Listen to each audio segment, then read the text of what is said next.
I am 82 years old, and I am standing in the dark. The only light comes from the hallway creeping into this storage closet, illuminating dust motes dancing in the air like tiny ghosts. My fingers are tracing the plastic wrap of a board game sitting on the top shelf.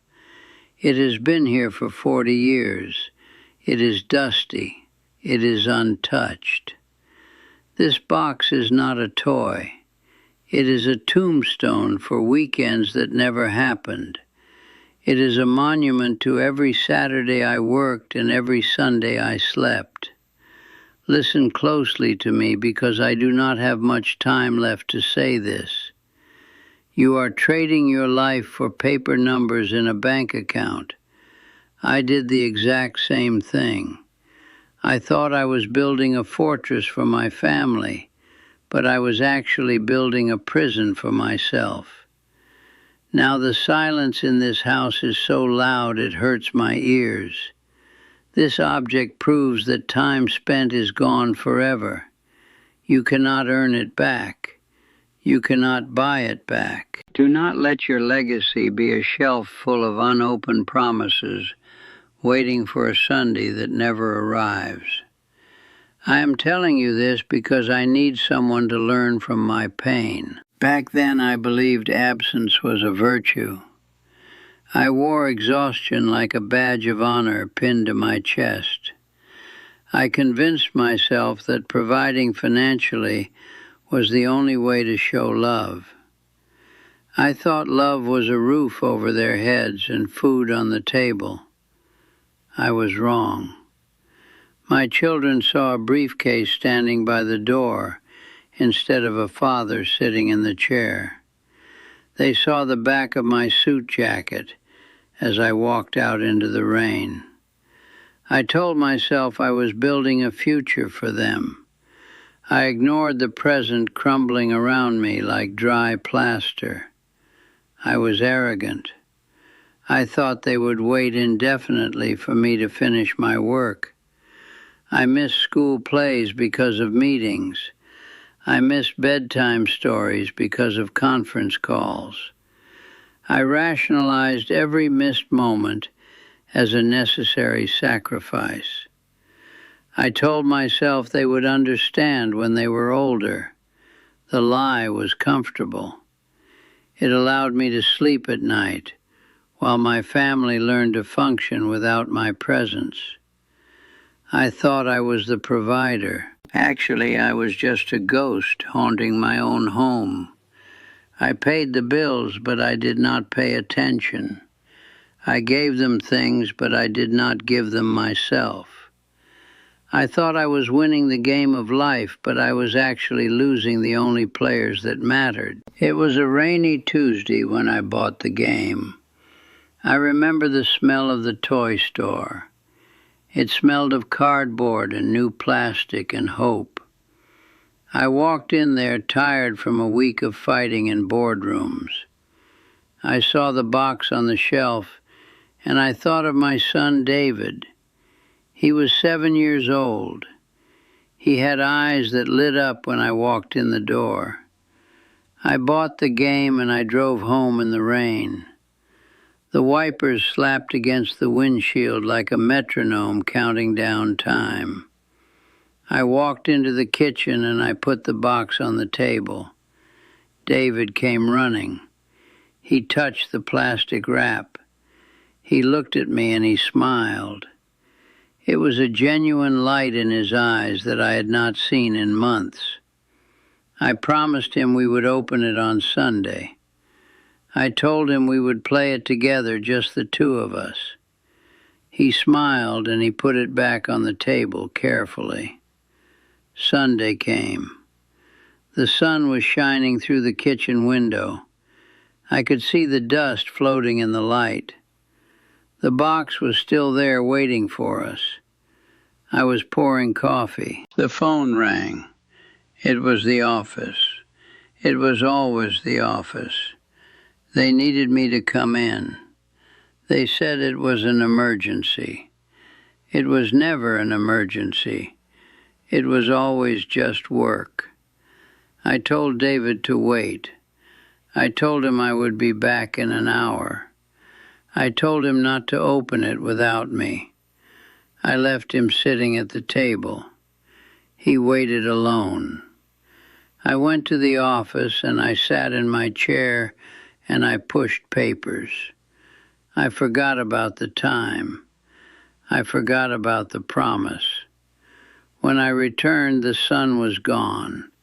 The kitchen was dark. The room smelled of cold coffee and disappointment. The box was still wrapped in plastic. David was asleep with his head on the table. His hand was resting on the box. He never asked to play again. That silence was louder than any scream. I realized I had broken something unfixable in that quiet room.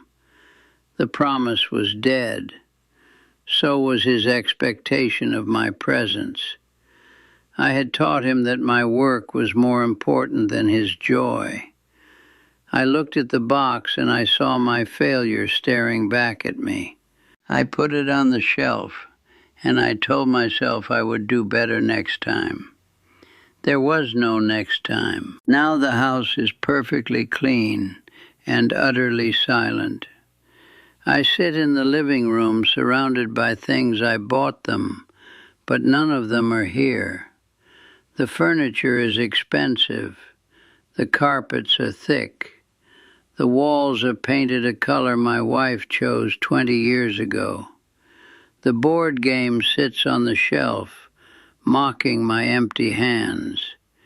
It represents every dinner I ate alone while working late. It represents every birthday I missed. The plastic wrap is yellowed now. It is brittle like my resolve. I look at it and I see the years peeling away. I have money in the bank. I have more than enough. I could buy anything I want except I have no one to share it with. The void is physical. It is a heavy weight in my chest that does not go away when I lie down. I trained them to live without me, and now they have. They call me on holidays. They are polite. They are distant. They learn to not expect me so they do not miss me. That is the real pain. It is not that I worked hard. It is that I trained the people I loved to live without me. Success tastes like ash when you swallow it alone in the dark. I wake up in the morning and the house is quiet. I make coffee for one. I sit in the chair and I look at the shelf. The game is still there. It is still wrapped. It is still waiting for a Sunday that never comes. I am waiting for a forgiveness that I do not deserve. The dust settles on the box every day. I wipe it off and it comes back, just like the regret. It comes back every morning when I open my eyes. I sold my time for money. Time never bought me back. I am rich and I am poor. I am safe and I am alone. This is the cost of the life I chose. It is too high a price to pay. Stop reading this and go hug your children. Put the phone down. Close the laptop. Turn off the screen. No amount of money will buy back a missed childhood. I am living in hell so you do not have to. I am telling you this so you can avoid this closet. Your career will replace you within a week of your death. They will put someone else in your chair. They will give someone else your office. Your family will not. They will remember you. They will remember where you were not. Choose the game over the grind. Choose the messy dinner over the perfect spreadsheet. Choose the broken toy over the balanced budget. Do not end up like me holding a plastic-wrapped regret while the clock ticks down. Your time is running out. You think you have forever. You do not.